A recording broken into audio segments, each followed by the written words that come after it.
Shalom, perkenalkan nama saya Volien Rikawati Abraham.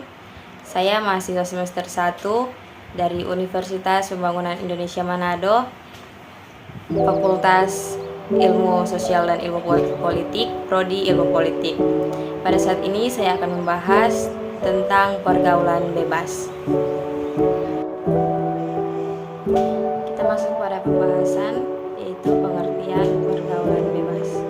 Pergaulan bebas adalah salah satu kebutuhan hidup dari makhluk manusia, sebab manusia adalah makhluk sosial yang dalam kesehariannya membutuhkan orang lain.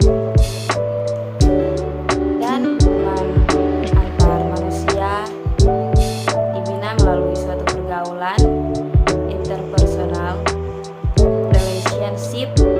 Pergaulan juga adalah hak asasi manusia setiap individu, dan itu harus dibebaskan, sehingga setiap manusia tidak boleh dibatasi dalam pergaulan, apalagi dengan melakukan diskriminasi, sebab hal itu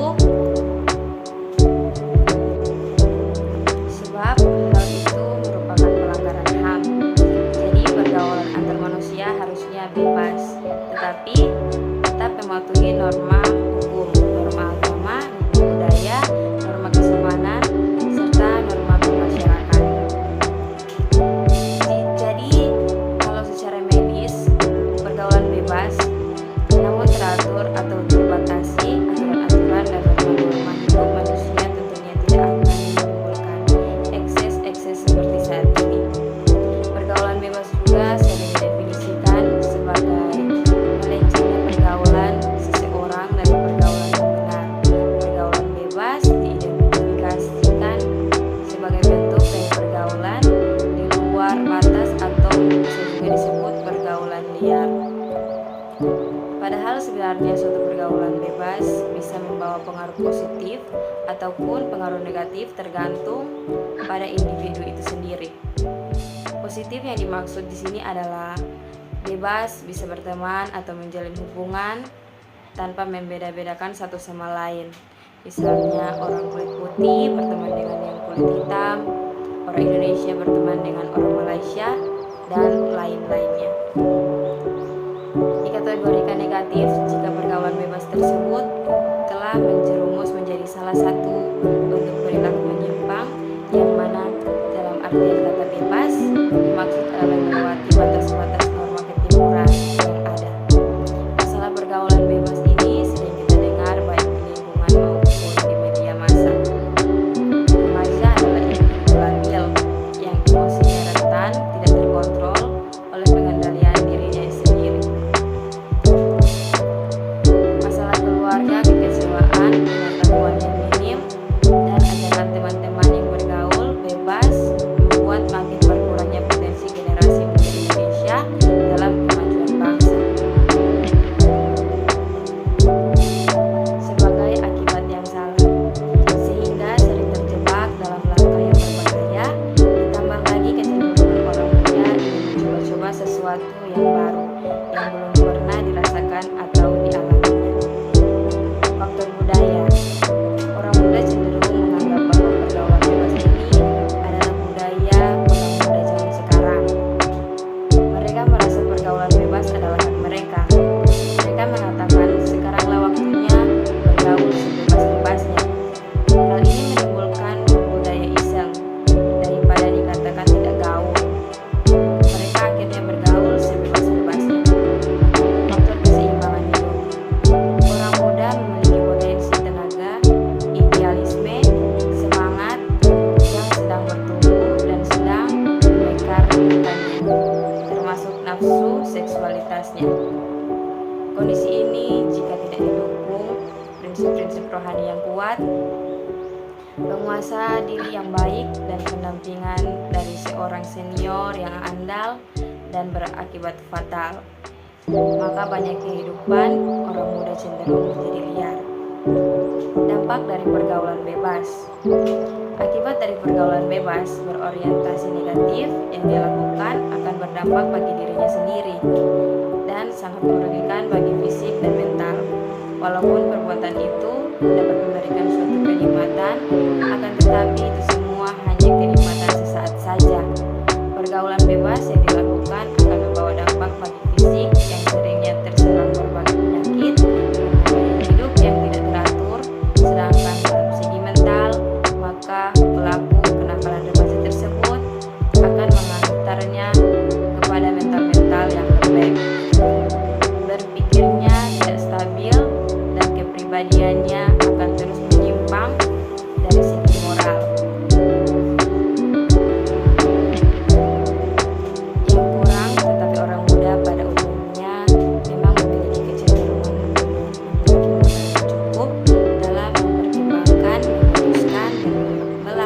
segala sesuatu. Misalnya pengalaman belum cukup, usia masih sedikit, kedewasaan belum penuh, pertimbangan belum matang, kurang menyadari akan bahaya, cenderung meremehkan hal-hal yang sebenarnya penting, belum dapat menghayati sakitnya akibat dari tindakan yang salah.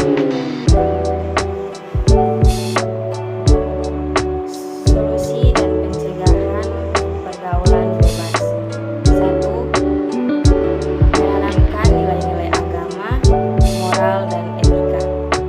Pendidikan agama, moral, dan etika dalam keluarga, kerjasama guru, orang tua, dan tokoh masyarakat. Pendidikan yang diberikan hendaknya tidak hanya kemampuan intelektual, tetapi juga mengembangkan kemauan emosional agar dapat mengembangkan rasa percaya diri, mengembangkan keterampilan, mengambil keputusan yang baik dan tepat, mengembangkan rasa harga diri, mengembangkan keterampilan berkomunikasi yang mampu mengatakan tidak tanpa beban dan tanpa mengikuti orang lain. Kedua, penyuluhan pada remaja. Dalam penyuluhan pada remaja perlu dibahas secara singkat anatomi dan fisiologi alat kelamin serta fisiologi hubungan seksual. Juga variasi dan penyimpangannya yang masih dianggap dalam batas-batas norma perlu dikemukakan. Semua itu dilakukan dengan latar belakang norma-norma yang berlaku, termasuk agama dan pandangan masyarakat. Dari segi moral, akhirnya akan menyalahkan aturan etika dan estetika, dan hal-hal itu akan terus berlangsung selama tidak ada yang mengarahkan. Bagi keluarga, anak merupakan penerus keluarga yang nantinya dapat menjadi tulang punggung keluarga apabila orang tuanya tidak mampu lagi bekerja, dan oleh para orang tuanya apabila anaknya berkelakuan menyimpang dari ajaran agama akan berakibat terjadi ketidakharmonisan dalam keluarga. Keharmonisan di dalam keluarga, komunikasi antara orang tua dan anak akan terputus, dan tentunya ini sangat tidak baik sehingga mengakibatkan anak remaja sering keluar malam dan jarang pulang serta menghabiskan waktunya bersama teman-temannya untuk bersenang-senang dan menyebabkan keluarga merasa malu sehingga kecewa atas apa yang dilakukan oleh remaja tersebut,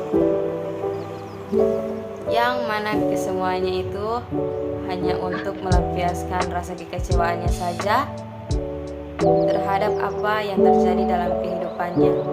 Di dalam kehidupan bermasyarakat, sebenarnya remaja sering bertemu orang dewasa atau para orang tua, baik itu di tempat ibadah ataupun di tempat lainnya, yang mana nantinya apapun yang dilakukan oleh orang dewasa atau orang tua itu akan menjadi panutan bagi kaum remaja.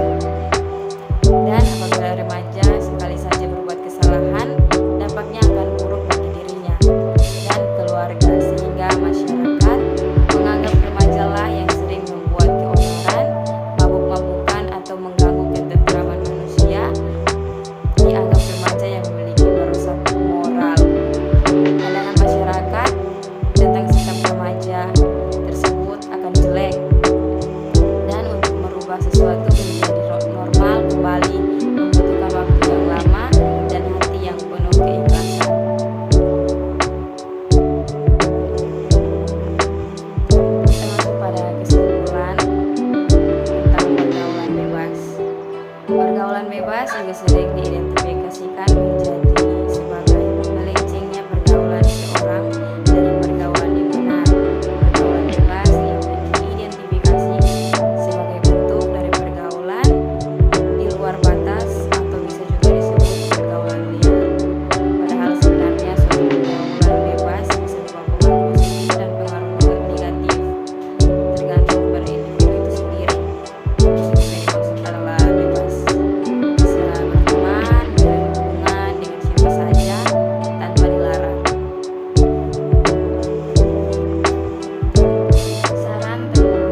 semua yang terbaik untuk anak, tetapi memperhatikan dalam membimbing dan mengarahkan remaja dengan dalam memberikan pandangan yang benar mengenai persepsi pacaran agar terhindar dari seks bebas. Kepada generasi muda agar menetapkan tujuan dan arah hidup yang jelas, untuk belajar lebih mengenal diri sendiri, meningkatkan keimanan dan ketakwaannya dengan mengisi kegiatan yang bermanfaat serta bergaul dengan teman secara benar sehingga dapat terhindar dari terjerumusnya dalam perilaku seks bebas. Sekian pembahasan saya tentang pergaulan bebas. Jika ada salah kata mohon dimaafkan dan shalom. Sebelum saya mengakhiri video saya di saat ini, saya akan mempromosikan kampus saya, yaitu Universitas Pembangunan Indonesia Manado atau dikenal dengan UNPI. Di Universitas Pembangunan Indonesia Manado terdapat 6 fakultas. Yang pertama, Fakultas Keperawatan, kedua, Fakultas Hukum, ketiga, Fakultas Ilmu Sosial dan Ilmu Politik, keempat, Fakultas Teknik, kelima, Fakultas Pertanian, dan yang keenam adalah Fakultas Sastra. Jika teman-teman masih bingung untuk memilih berkuliah di mana, mari bergabung bersama kami di Universitas